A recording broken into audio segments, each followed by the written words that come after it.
We got one of our special guests, though. It's Doc Talk Tuesday, and we got some NFL updates to get into. So Dr. Jesse Morse joining the show as he's driving across the car. He in the whip with it. Okay. Hey, you're going to get your vote in, huh? I already did, but it threw my whole clinic schedule off. So now I'm sitting in a little bit of rain and Miami traffic near downtown. Dr. Jesse, I ain't gonna lie, you look like a superhero right now. You look like the guy before you put the cape on. Or the serial killer. That motherfucker can pull up and just rip your face off and fucking and then PRP you and bring you back to life and all that shit. Hey, Doc, where we at with last night's games? I know there was a few guys that got put out of there. What's the biggest one was the non-contact injury of Mahomes. He went out the game, got to be carried off. Scary look. I even tweeted out, listen, I don't like Mahomes. Like, I like the guy, though. I don't like him as a player, but I would never want him to get hurt. I tweeted that out, and I told Smitty, and then right when it happened, I go, he's fine. I thought it was more on the hip, knee, leg area than it was ACL, MCL, PCL. Where are you at when what you saw? A little soreness today, but he shouldn't be missing anything, right? Yeah, initially it looked like either jammed his knee or his hip. It didn't really look like he jammed his ankle, but the energy will translate there. And he suffered what looked like a medial ankle sprain last week, where it was almost like a hip drop, but it wasn't a complete, it wasn't complete where he trapped under the guy, but it was enough energy to kind of tweak the medial ankle a little bit. That's probably what happened to Christian Watson about a month ago. And the fact that he was able to obviously play this week without really much riffraff, he just kind of tweaked it running, and sometimes that can cause like an immediate shock and pain, and you don't really want to put weight on it. But by the time he was on the sidelines, he was already putting weight on it. But when I saw it, I'm like, you know what, this is unlikely to be anything.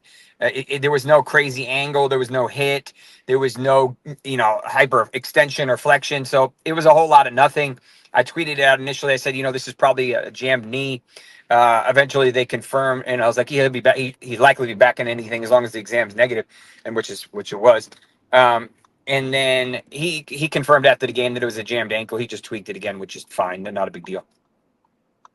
Got you.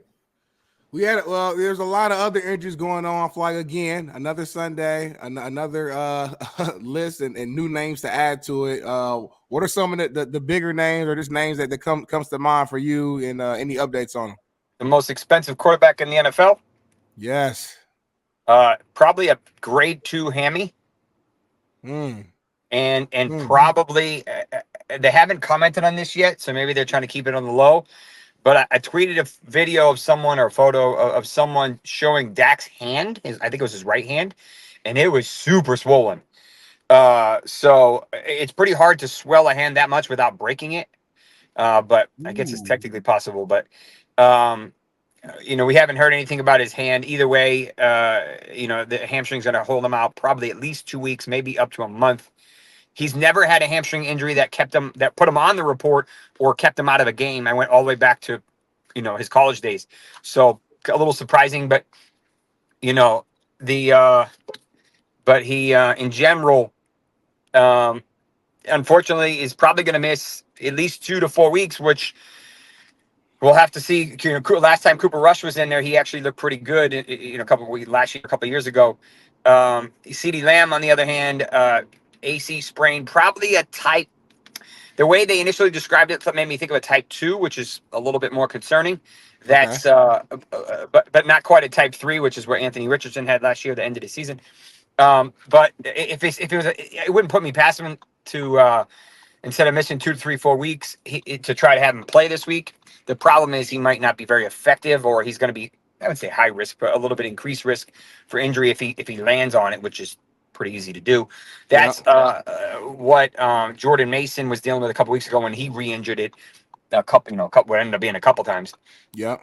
But those are the main 2 injuries from this past week. There was quarterback, the rookie Caleb Williams. I saw late in the game, he had an ankle situation, right? Yeah, they said it was in a whole lot of nothing.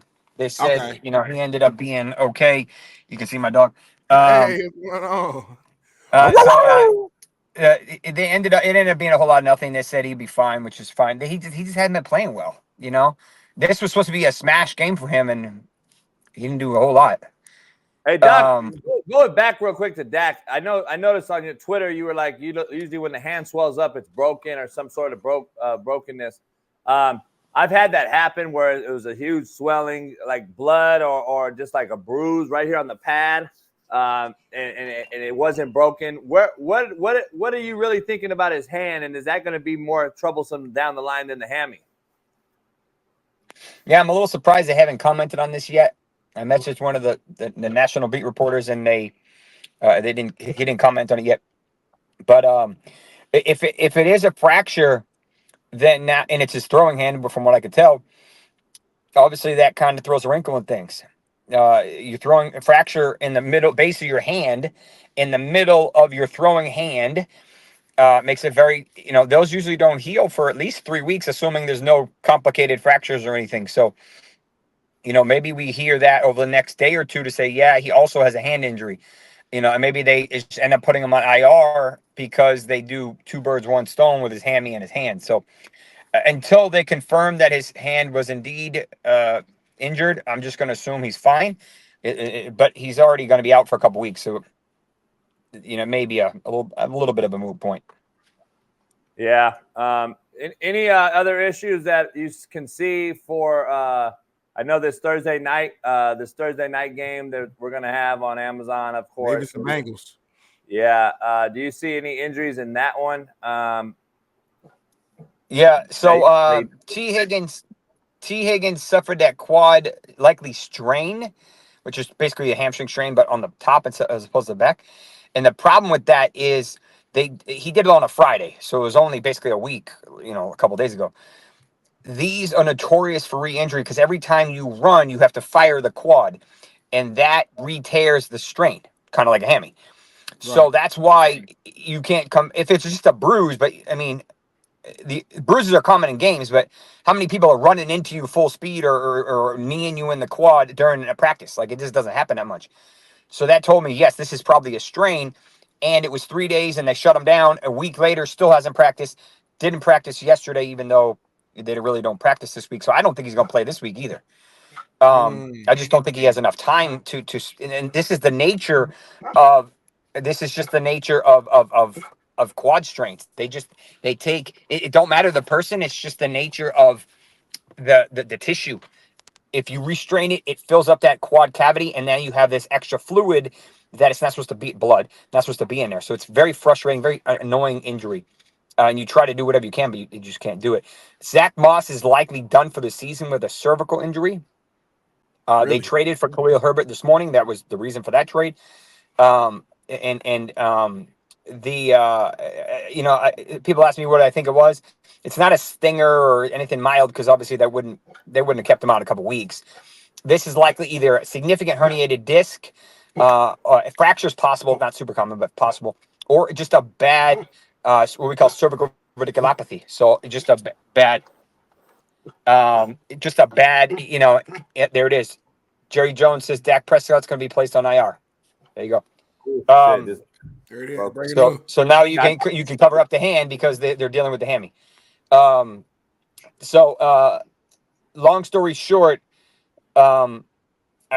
this could be a Chris Carson type of situation. If you remember his neck, where he has such a severe sciatica that of the upper extremity that he has so much pain he can't even function. I've had patients basically told me when I went into the room, they're like, my pain is so bad, I want you to chop off my arm. Like, that level of pain it can be correlated with a severe pinched nerve in the neck.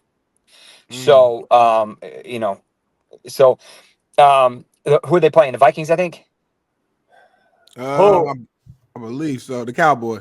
No. They're playing the Ravens, right? Is that right? Ravens. I think it's the Ravens. I'm still on week 9, so I haven't made the mental transition to 10 yet. Yeah, this Thursday, Ravens is Thursday. Ravens. Yeah, that's what it is. So, obviously Lamar balled out. Yeah, Lamar balled out. MV3. We saw Andrews didn't do a whole lot again, but we saw Flowers, like, that ankle injury never happened. We saw Deontay Johnson do nothing, but he was new, so it's kind of like Hopkins last night, who looked incredible, beautiful catch, several beautiful catches. I think he'll probably get more acclimated as time goes on. Yeah. He probably won't do a whole lot this week. Probably the week after that he'll be more relevant, but yeah, they just have a lot of weapons. Like they're a problem right now. I think they would beat the Chiefs if it's head to head right now. I really do. Despite the Chiefs keep continuing to win. Pacheco should be back in probably week 12 is what it's looking like. Maybe 13, just depending on how aggressive they want to be. He's gonna practice next week, maybe. Maybe it starts. I think it's reasonable. I think it's reasonable from what we've seen. You know, they haven't told us a whole lot, but and then probably the biggest news is Christian McCaffrey was placed. What was starting back practice yesterday. He looked. I would say look good, but I'm assuming he's on the field. He looks better. I'm not reading a whole lot into the workouts early on. Is there a possibility he plays this Sunday? Yes. Do I expect? We don't know what to expect really, but in my opinion, they're probably going to do some type of committee. Guerrero looks better than Mason right now. Mason's had a little extra time off to heal that shoulder, so maybe he'll be all right. And I just don't think they're going to give McCaffrey 25 touches. Maybe they will, but I don't think that would be a good decision. I think if they want to make the playoffs and push later, they need to save your bullets, so to speak. And so I think they're going to be smart with McCaffrey.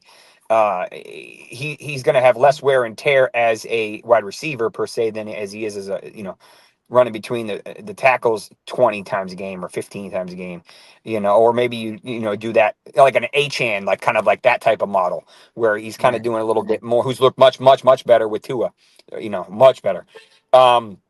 Nico Collins likely going to come back this week. Happy for most people because, man, Stroud looks awful without him. Obviously, Diggs is done for the year, so we'll see Dell. We will see Dell, and we will see Nico kind of tear it up, presumably. As far as some of the 49ers are banged up, so we'll have to see how they play out. I think all of them will play when they can. Juwan should be probably back as well. What are you doing, bro? It's the realest show on planet Earth. It's the realest show on planet Earth. How's that? Hey, Doc's gonna get into a fight on the show. Miami, they be clowning in Miami. Let me ask you this real quick for you. I know you got to go, Doc. Chris Olave, another concussion, man. Fifth one. Got cut off. Fifth one. That I know of. 5. This is the 5th one. That you know of. So we know it's probably another 1 or 2 that we don't even know about. It's almost starting to enter that Tua lane, honestly, as far as just repeat concussions. Should Olave consider calling this thing? Is it possible? Is it possible that he is done for the year? Yes. Hey, I'm proud of you. Good job. Good job. Proud of you. I'm proud of you. You learned how to back up and pull out, you stupid. Go ahead. What you got? What you got? Come on. What you got? God, fucking Amazon. Don't get me started, bro. Hey. I like this Dr. Jesse right here. Yeah, that's what I want.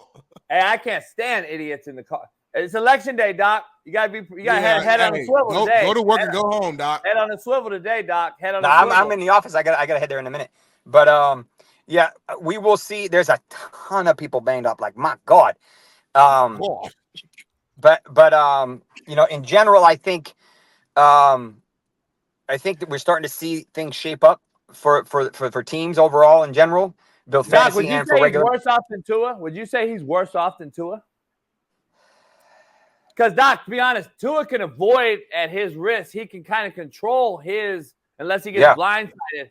And I think that's what Mike Thomas's reason for his comments was basically saying, like, he has to go where the ball is thrown. He has less control over, quote unquote, Tua, comparable.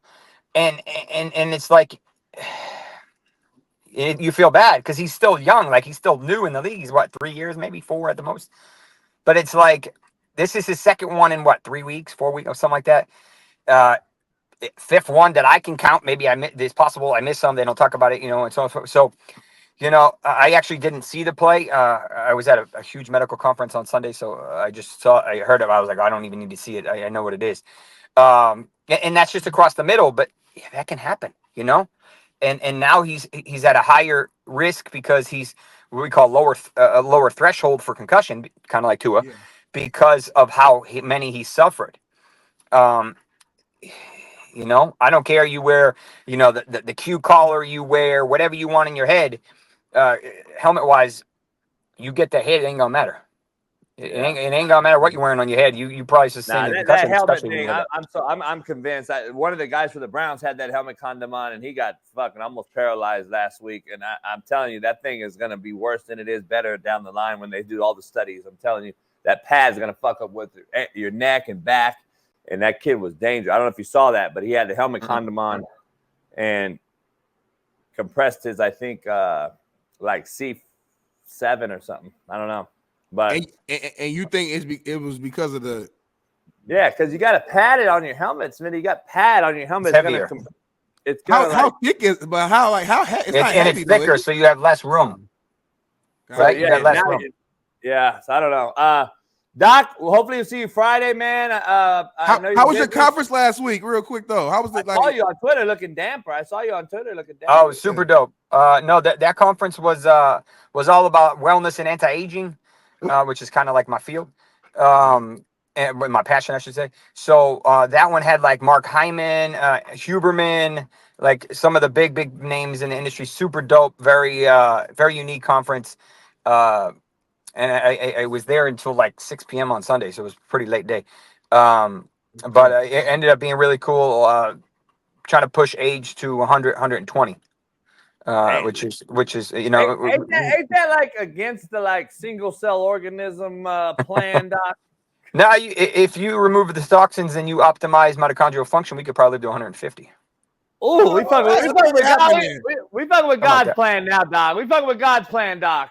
I know. I don't care. This is personal goals, but other people. Hey, you want to walk around, Smitty, Trump, 2088. Hey, I got 150. I got 120 more years left on this thing. Then I got I got a long time to figure this thing out. I got like 6.